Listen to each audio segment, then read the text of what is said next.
Bonjour à tous, j'espère que vous allez bien, c'est Julien. On se retrouve aujourd'hui pour une nouvelle vidéo et aujourd'hui je vais vous parler de deux sujets très importants. C'est de comment trouver un travail et comment de trouver un logement au Québec. C'est vraiment la province qui nous intéresse.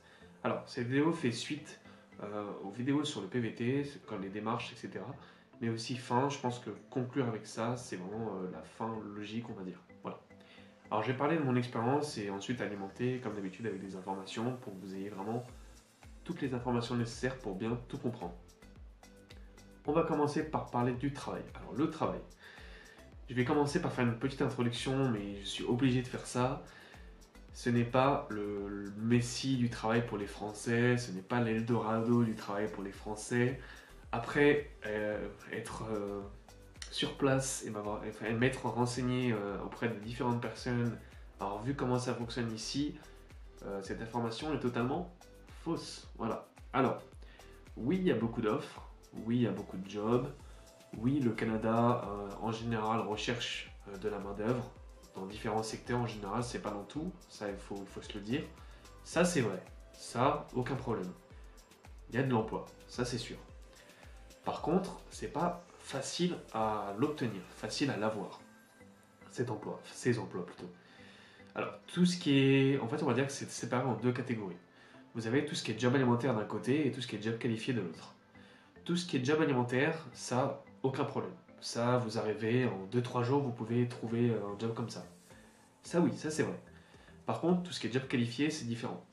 Alors, quand je vais terminer avec les jobs alimentaires, ce sera plus simple de faire étape par étape. Tout ce qui est job alimentaire, c'est vraiment tout ce qui est serveur, euh, comme moi, Jean commis, Jean coutu, tout ce qui est travailler dans des fast-food, être vendeur dans des boutiques, etc. Tout ça, c'est les jobs alimentaires. Ça, vous pouvez trouver très facilement. Vous allez sur place ou comment dire, j'ai eu un blanc pendant 2 secondes, ou vous candidatez sur les différents sites possibles. Enfin voilà. Ça, ok. Par contre, tout ce qui est emploi qualifié, on passe à l'autre côté. Ça, c'est plus compliqué. Vous avez souvent un process à faire, différents entretiens. Il faut savoir qu'ici, les employeurs favorisent les Québécois, ce qui est totalement logique. On n'est pas chez nous, les Français. Même si le Québec devient un petit peu la deuxième France ici.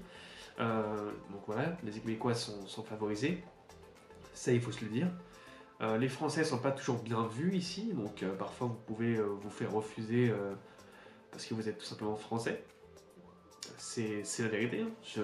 Oui, voilà. Euh, quoi d'autre C'est assez compliqué parce que parfois les diplômes que vous avez eus en France ne sont pas utilisables, on va dire, ici. Vous avez des équivalences à faire.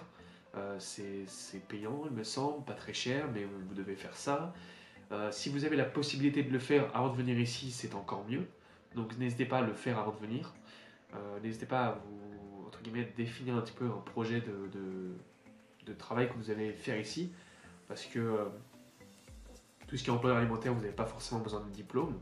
Par contre, tout ce qui est job qualifié, voilà, l'équivalence, c'est vraiment très très important. Voilà. Si je regarde un petit peu en bas, c'est normal, c'est que j'ai des notes. Il y a quand même beaucoup d'informations et je veux vraiment que vous ayez toutes les informations pour bien tout comprendre. Donc voilà, je ne veux pas me perdre, donc je regarde un petit peu mes notes de temps en temps, désolé pour ça. Voilà. Alors, on continue. Ici, il faut savoir que le salaire minimum est de 12,50. Il est différent dans les différentes provinces. Donc n'hésitez pas aussi à vous renseigner là-dessus, c'est quand même un élément important. Voilà, pour conclure un peu ma petite introduction sur le travail ici au Québec, euh, on m'a conseillé, en fait, on m'a dit surtout, et je l'ai pu le remarquer par moi-même, que les employeurs québécois apprécient en fait les CV français où il y a déjà une expérience canadienne en fait. Donc, ce qui est conseillé, c'est de commencer avec quelque chose, un job alimentaire ou n'importe quoi, mais pendant différents mois, enfin plusieurs mois, etc. Mais et le mettre sur le CV, ça c'est très bien vu. Parce qu'en fait, les employeurs vont se dire que vous avez déjà vu le monde du travail ici, que vous êtes entre guillemets intégré ici, que vous faites l'effort, etc. Donc ça c'est bien vu. Donc il ne faut pas hésiter à commencer entre guillemets au bas de l'échelle pour ensuite avoir un job qualifié par la suite. Voilà. Ça c'est vraiment, tout le monde me l'a dit et je pense que c'est vraiment la vérité. Pour l'instant c'est ce qui m'arrive, je travaille entre guillemets dans une première expérience à Jean Coutu. Je compte sûrement changer de travail l'année prochaine, sûrement après l'hiver, pour tout simplement avoir une autre expérience professionnelle, un autre aspect du travail ici. Ça sera un job, je pense, qualifié, je l'espère. C'est ce qui m'intéresse en tout cas. On verra bien, mais voilà, donc n'hésitez pas à avoir une première expérience, c'est vraiment très très bien vu. Et puis même pour vous, c'est très très bien de faire partie entre guillemets de la vie canadienne, etc. Donc voilà, n'hésitez pas à accepter quelque chose qui sur le papier peut être moins bien entre guillemets, mais ça sera bénéfique pour la suite. Voilà. Je tenais à clarifier ça, c'est quand même très important à savoir. Alors, ici, il faut savoir qu'ici au Canada, vous avez aussi la possibilité de faire des jobs saisonniers. Ça, c'est pareil, c'est très bien vu. Vous avez différentes périodes pour les jobs saisonniers. Ça marche très très bien en été et en hiver. En été, en général, c'est tout ce qui est dans les parcs nationaux, etc. En hiver, c'est tout ce qui est chien de traîneau et travail dans la forêt. Voilà. Pardon. Ça fonctionne très bien. C'est pareil, c'est une expérience vraiment enrichissante, intéressante. Ça m'intéresse. Moi, je vais essayer de faire ça l'année prochaine. Mais pour ces jobs, n'hésitez pas à vous renseigner quand est-ce qu'il y a la date pour postuler, parce qu'il y a quand même beaucoup de monde, ça intéresse beaucoup de monde, donc vous n'êtes pas seul, donc c'est pas toujours facile pour être accepté. Donc n'hésitez pas à vous renseigner pour savoir quand est-ce qu'il faut postuler. Pour trouver un travail aussi, une chose importante, c'est qu'il faut un CV. Comme je l'ai dit, ce CV doit être au format canadien, c'est obligatoire. Donc je ne vais pas vous expliquer comment on fait un CV au format canadien, mais vous avez des informations à changer contrairement au CV français. Donc on ne met pas de photos, on ne met pas l'âge, on ne met pas son permis, on ne met pas toutes ces choses-là. Et surtout la chose qui est très très importante ici, c'est ils veulent voir ce que vous avez fait comme expérience professionnelle. Donc ces expériences-là, il faut vraiment les détailler. Donc n'hésitez pas à vraiment tout dire sur vos expériences, à vraiment, vraiment tout détailler quoi. Si vous avez été responsable d'un projet, ce que vous avez fait dans ce projet-là, voilà. Dites tout ce qu'il faut. N'hésitez pas à justifier aussi vos périodes de blanc. Si vous avez eu une période de entre guillemets, chômage, n'hésitez pas à le dire, soyez tout simplement honnête. C'est ce qui fonctionne le mieux ici. De toute façon, ce qu'il faut savoir, c'est que vous avez un CV à faire pour le PVT, donc n'hésitez pas à le faire une bonne fois pour toutes, comme ça vous pourrez utiliser ce CV du PVT pour ainsi postuler ici sur place. Voilà. Voilà, n'hésitez pas vraiment à détailler ce CV. N'hésitez pas à chercher à comment faire un CV, notamment sur le site des PVTistes, qui est la source, n'oubliez pas, pour tout ce qui est le PVTiste au Canada. Mais aussi, vous avez des exemples de CV format canadien sur internet, c'est assez facile, le mien, je l'ai fait assez rapidement. Voilà. C'est un format Word, hein, classique. Ça peut être un petit peu bateau sur le papier, mais c'est ce qu'il demande ici et c'est ce qui fonctionne, donc voilà, on fait comme ça. Ça peut être sur plusieurs pages, en général c'est sur plusieurs pages. C'est tout blanc, mais vous pouvez aussi un petit peu le décorer, tout dépend du secteur où vous allez travailler. Voilà. Vous avez parfois quelques jobs qui demandent une lettre de motivation, ça c'est pareil, ça peut être différent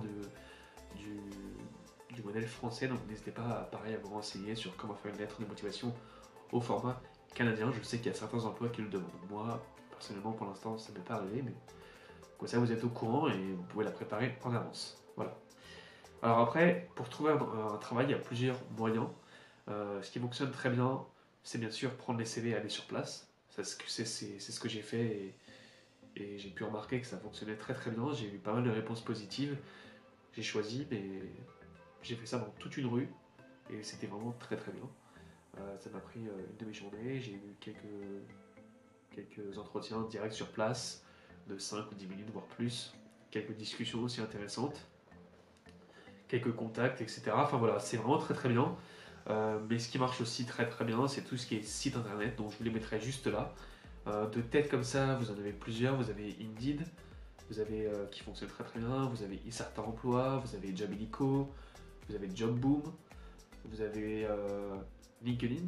Ça, LinkedIn, c'est très très bien. C'est vraiment très très utilisé ici, donc n'hésitez pas si vous n'avez pas de compte à en créer un pour ici, ça peut fonctionner. Moi je sais que j'en avais un avant de venir ici parce que c'était un réseau que on m'avait parlé pour travailler dans la communication, donc je m'en étais créé un à l'époque. Je l'avais rendu très très bien, même avant de partir ici. N'hésitez pas à le mettre à jour, n'hésitez pas à le rendre attractif tout simplement. Mais surtout à avoir beaucoup de relations canadiennes.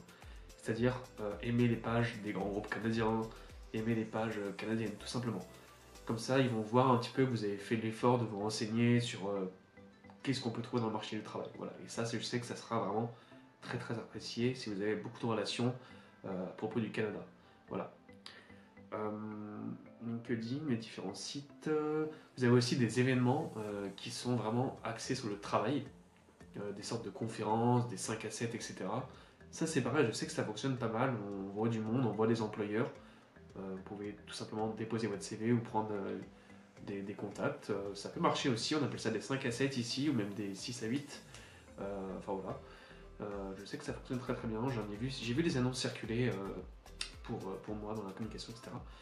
Donc c'est pareil, je pense que j'irai faire un tour, je pourrais peut-être vous dire comment ça se passe plus tard. Voilà. Je pense avoir fait le tour de travail au Québec, pas au Canada mais au Québec. Vous avez aussi, pardon, j'ai oublié de parler de ça, vous avez aussi des différents groupes Facebook. Alors ça c'est pareil, c'est une source d'information hyper importante. Vous avez différents groupes que je vous mettrai juste ici pour le travail.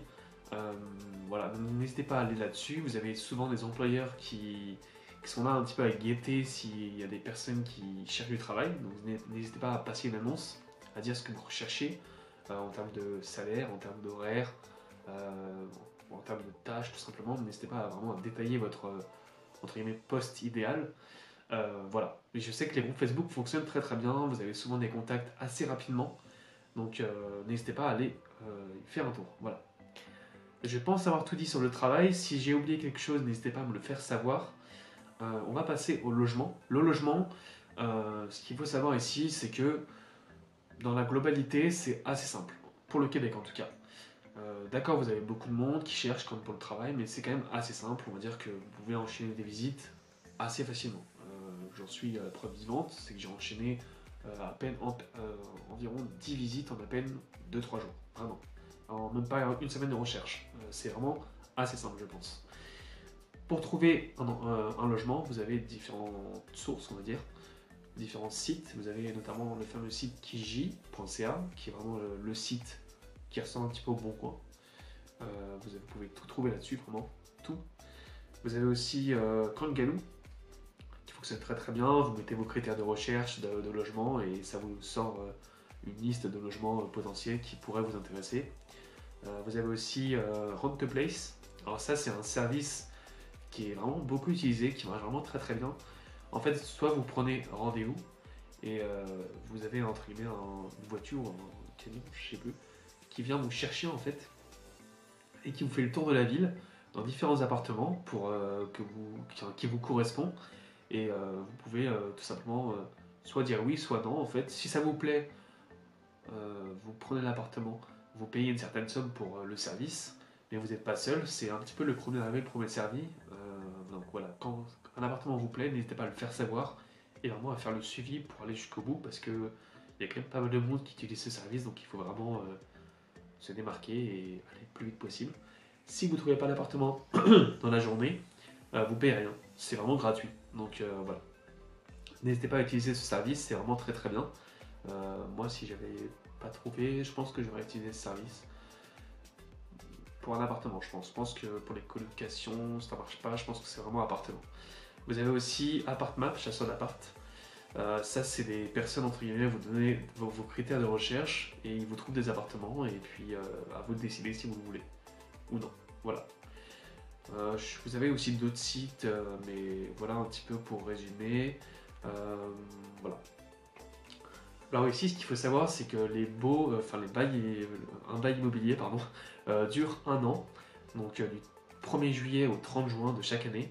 Donc bien sûr c'est renouvelable, mais ça peut être le propriétaire peut décider d'augmenter le prix, donc renseignez-vous chaque année si vous voulez poursuivre sur votre bail. En fait, il faut savoir qu'ici le 1er juillet, vous avez tout le monde qui déménage. Vraiment, c'est et c'est la fête du Canada en plus, fête nationale.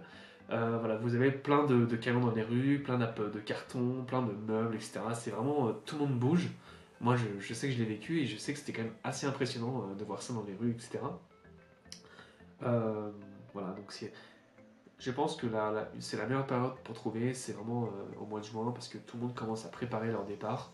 Donc là, n'hésitez pas à checker un petit peu dans les rues, des annonces un petit peu à droite et à gauche. Il y a souvent des grands panneaux pour dire qu'ils le vendent ou ils le louent l'appartement, donc n'hésitez pas à vous balader simplement. C'est aussi une méthode qui marche très très bien, c'est d'aller voir sur place, comme pour le travail. Voilà.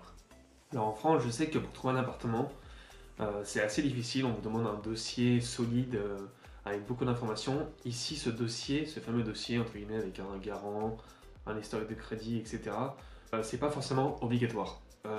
Si vous en avez un, tant mieux, prenez-le votre dossier, n'oubliez pas de le faire certifier copie conforme. Si vous avez comme ça un propriétaire qui est un peu curieux, qui a peur, vous pouvez entre guillemets le rassurer avec ça.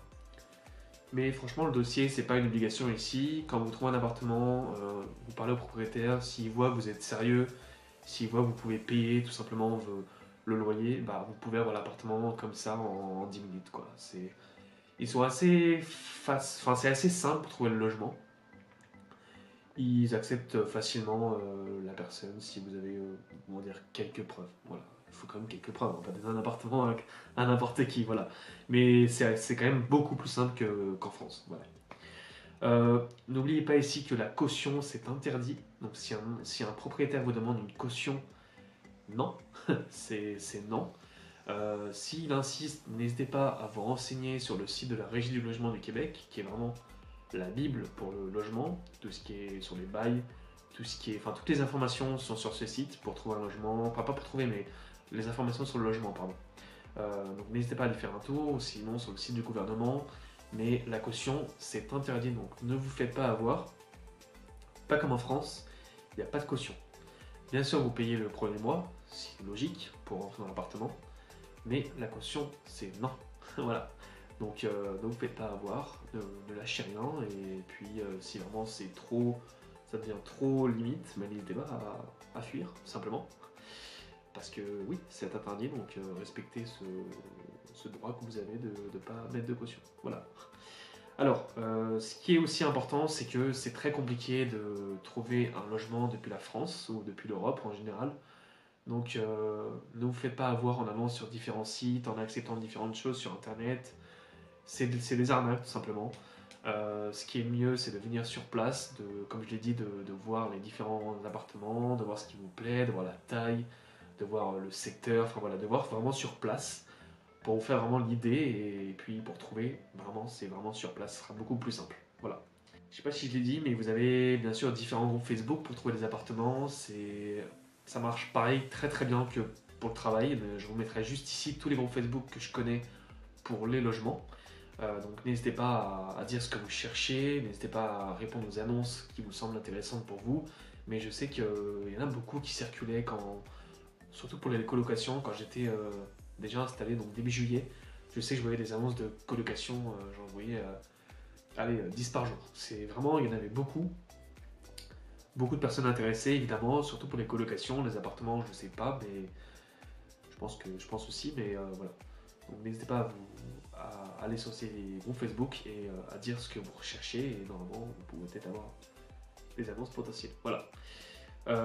Ici, il faut savoir qu'il y a une chose qui fonctionne très très bien, c'est la cession de bail. Vous pouvez avoir la chance ou la possibilité de prendre le bail de quelqu'un. C'est très très bien. Imaginons une personne part de son appartement en novembre, bah vous pouvez prendre l'appartement en novembre jusqu'au mois de juin de l'année d'après. Et après, c'est à vous de savoir si vous voulez renouveler votre bail ou pas. Vous avez aussi quelque chose qui a été interdit en France, c'est la sous-location. C'est, imaginons, quelqu'un part de l'appartement pendant 2-3 mois, vous pouvez prendre son appartement pour généralement pas très cher. Ça peut aider. Si vous voulez rester dans une ville quelque temps, 2-3 mois, ça va être intéressant. Donc voilà, vous avez aussi la possibilité de trouver quelque chose comme ça. Donc vous avez aussi ces possibilités. N'oubliez pas ça. Ici, la taille des appartements ne fonctionne pas en mètres carrés. Si la taille est indiquée, ce sera souvent en pieds carrés, donc n'hésitez pas à faire la conversion. Mais ici, on fonctionne au nombre de pièces. Alors, en fait, si un appartement il y a marqué 3,5, le demi correspond à la salle de bain, et 3 au nombre de pièces. Donc un salon, une chambre, une cuisine. Voilà, plus la salle de bain, donc et demi. Voilà. Ici, moi, je suis dans une cuisine, salon, 2 chambres, 4,5 du coup, avec la salle de bain. Voilà. Ici, ça fonctionne comme ça, c'est vraiment 1,5, 2,5, 3,5, voilà. Ça, c'est aussi une information à savoir. Et ce qui est très bien, c'est de demander à faire une visite et de voir vraiment la taille sur place dans l'appartement pour voir si ça vous plaît vraiment. Voilà. Ici aussi, ce qu'il faut savoir, c'est que les animaux sont souvent refusés, enfin ne pas acceptés. Donc n'hésitez pas à demander au propriétaire si c'est possible d'avoir un animal, tout simplement, parce que si vous en avez un qui n'est pas au courant, ça peut causer des problèmes. Donc n'hésitez pas à demander si, je sais pas moi, s'il y a une somme à payer en plus, si c'est autorisé. Voilà, n'hésitez pas à demander ça au propriétaire. Voilà, c'est quelque chose d'important. Je sais qu'il y a beaucoup de gens avec des animaux, beaucoup de gens qui ne trouvent pas d'appartement à cause de ça. Donc n'hésitez pas à le faire savoir en étant honnête avec le propriétaire et en essayant de vous arranger avec lui. Ici, ça marche beaucoup comme ça, c'est beaucoup des accords à l'amiable. Ils sont assez cool en général, mais les animaux, c'est un sujet difficile. Voilà. Euh, Si vous prenez une colocation en appartement non meublé, vous inquiétez pas, vous avez plusieurs moyens d'avoir des meubles assez facilement. Vous avez Ikea, forcément, mais pas que. Je sais que beaucoup de Français vont à Ikea, mais il n'y a pas que ça. Vous avez différents sites qui sont quand même très bien. Je vous les mettrai en commentaire, en commentaire, mais en description, n'hésitez pas à aller voir. Il y en a quand même pas mal. Mais celui qui est très très bien et pas très cher, qui vous donne accès à un ensemble de meubles, c'est le site Pack Mobilier. Franchement, en fait, il propose différents packs pour tout type d'appartement, studio, séjour et appartement. En fait, chaque pack a des meubles différents, mais c'est vraiment pas très cher. C'est des gens qui viennent sur place avec des meubles, ils vous les montent et vous pouvez les garder le temps que vous voulez et vous payez en fait tous les mois. Et quand vous en voulez plus, ils reviennent, ils les démontent et ils repartent avec. C'est environ, s'il me semble, si je ne me trompe pas, 75 $ par mois minimum. Ça commence à 75, ça peut augmenter en fonction du pack que vous prenez. Voilà, si je ne me trompe pas, c'est ça, mais c'est vraiment très très très bien. Et je pense que si je voulais trouver une colocation non meublée, c'est ce que j'aurais fait. C'est vraiment quelque chose de très intéressant et qui marche très très bien. Voilà. Ici, ce qu'il faut savoir, c'est que parfois le prix indiqué ne correspond pas forcément au prix réel. Il faut se renseigner si l'appartement a tout compris en fait. Si l'hydro ici c'est l'électricité, c'est pas l'eau. Voilà, donc si l'hydro est compris, si l'internet est compris et si le chauffage est compris. Surtout dans les colocations. Quand vous prenez un appartement, ça fonctionne différemment. Vu que vous êtes seul, la colocation c'est à plusieurs, donc il faut voir ces choses-là.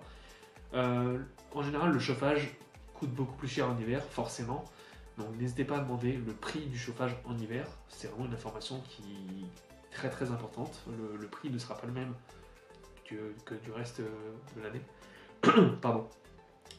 N'hésitez pas à savoir si l'électricité est inclus, parce que le chauffage peut augmenter, le prix pareil. Et Internet en général, ça dépend du service que vous prenez, chez quel opérateur vous êtes. Voilà. N'hésitez pas à vous renseigner là-dessus. Pour le prix, c'est très très important. Voilà. Quand c'est pas tout inclus, vous devez payer chaque chose séparément. Donc c'est quand même bon à savoir. Et si vous pouvez avoir la possibilité de trouver un tout inclus, comme moi dans cet appartement, et bah foncez parce que c'est vraiment très très très bien. Si bien sûr il vous plaît. Voilà. Je pense avoir tout dit. J'espère que j'ai rien oublié. Si j'ai oublié quelque chose, faites-le moi savoir en commentaire. Si vous avez la moindre question, que ce soit sur le travail, sur n'importe quoi, que sur le logement aussi, n'hésitez pas à me le faire savoir en commentaire et je vous répondrai.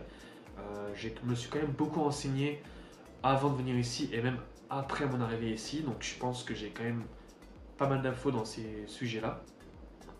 Même si pour l'instant j'ai pas tout fait, comme trouver un job qualifié, comme trouver un appartement, juste la colocation et un job alimentaire pour l'instant pour moi, mais ça viendra, mais je pense que j'ai quand même pas mal d'infos, donc n'hésitez pas à savoir, à me dire si vous voulez savoir des choses en plus. Et puis j'espère que toutes ces infos vous auront aidé et vont vous aider dans vos démarches si vous trouvez, si vous cherchez un travail et un logement. Et puis j'espère que ça vous a plu. Si ça vous a plu, n'hésitez pas à mettre un petit j'aime, ça me fera vraiment super plaisir. Et n'hésitez pas aussi à vous abonner pour voir la suite de mes vidéos. Je pense que ces vidéos sur ces démarches pour le PVT Canada étaient quand même assez complètes. J'espère que ça pourra vous aider. Et puis, si vous arrivez bientôt au Canada, n'hésitez pas à me le faire savoir. Et puis, peut-être qu'on aura la possibilité de faire quelque chose. Voilà. Moi, je vais vous laisser avec ça. Je pense que je vais commencer à faire des vidéos en extérieur bientôt. Parce que là, ça fait un petit moment que j'ai pas fait de vidéos dehors. Mes voyages, pour l'instant, sont entre guillemets en pause. Ça viendra sûrement en début d'année prochaine, janvier-février, je pense. Là, je pense que novembre-décembre, ça va être plus tranquille de ce côté-là. Je vais surtout faire des vidéos, je pense, sur Montréal, sur des activités en ville, sur ce que je fais ici. Voilà, je pense que ça peut être intéressant aussi, parce que je ne vous ai pas vraiment fait des vidéos sur Montréal, sur les quartiers, sur les fameuses choses à voir ici. Enfin voilà, ça peut être très très sympa, surtout en hiver, avec un paysage différent qu'en été, quand je suis arrivé, la neige, tout ça. Donc voilà, je vais commencer à faire tout ça, et puis je vous dis à la prochaine. On se retrouve très vite pour une prochaine vidéo. Bye.